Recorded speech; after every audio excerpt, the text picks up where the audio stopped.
నిజాంపేట మండల కేంద్రంలోని మండల ప్రజా పరిషత్ కార్యాలయంలో గురువారం ఎంపీడీఓ రాజిరెడ్డి ఆధ్వర్యంలో ఎస్సీ కార్పొరేషన్ రుణాలకు సంబంధించి దరఖాస్తులు చేసుకున్న లబ్ధిదారులకు ఇంటర్వ్యూలు నిర్వహించామన్నారు. ఈ రుణాలకు సంబంధించి 24 మంది వివిధ బ్యాంకులలో దరఖాస్తు చేసుకోవడం జరిగిందని, ఇంటర్వ్యూలో సెలెక్ట్ అయిన వారికి రుణాలు అందించేలా బ్యాంక్ అధికారులు కృషి చేస్తారన్నారు. ఈ కార్యక్రమంలో MPO Rajinikanth Reddy, ICICI bank మేనేజర్లు సయ్యద్ ఖాదర్, రాజ్ కుమార్, టీజీబీవీ బ్యాంక్ మేనేజర్ నీలం రాజు, ఎంపీడీఓ సిబ్బంది, ఎస్సీ కార్పొరేషన్ లబ్ధిదారులు పాల్గొన్నారు. మేనేజర్ గారులకు మరియు దరఖాస్తు చేసుకున్న లబ్ధిదారులందరూ ఈరోజు మనం ఇంటర్వ్యూలకు నిర్వహించుకోవడం జరిగింది. ఈ ఇంటర్వ్యూలలో కూడా మనకు 66 అప్లికేషన్లు రావడం జరిగినాయి వివిధ బ్యాంకులకు, వివిధ గ్రామాల నుండి.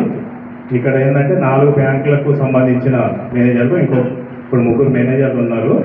కల్వకుంట అయినా కూడా వస్తాడు త్వరలోనే. ఆ లోపు మనం స్టార్ట్ చేసుకుందాము. ఇప్పుడు మిమ్మల్ని కూడా ధృవపత్రాలు తెమ్మని చెప్పడం జరిగింది. కొందరు ఏమైందంటే మనకు దరఖాస్తులు మీరు అక్కడ మీరు కూడా దరఖాస్తులు మాకు ఇవ్వలేరు.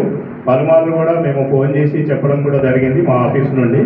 అయినప్పటికీ కూడా కొందరు ఇప్పుడు మీరు తెచ్చినట్లయితే ఇప్పుడు కూడా మీరు ఇవ్వచ్చు. ఇస్తే ఇక్కడ ఇంటర్వ్యూలో పిలుస్తుంటారు.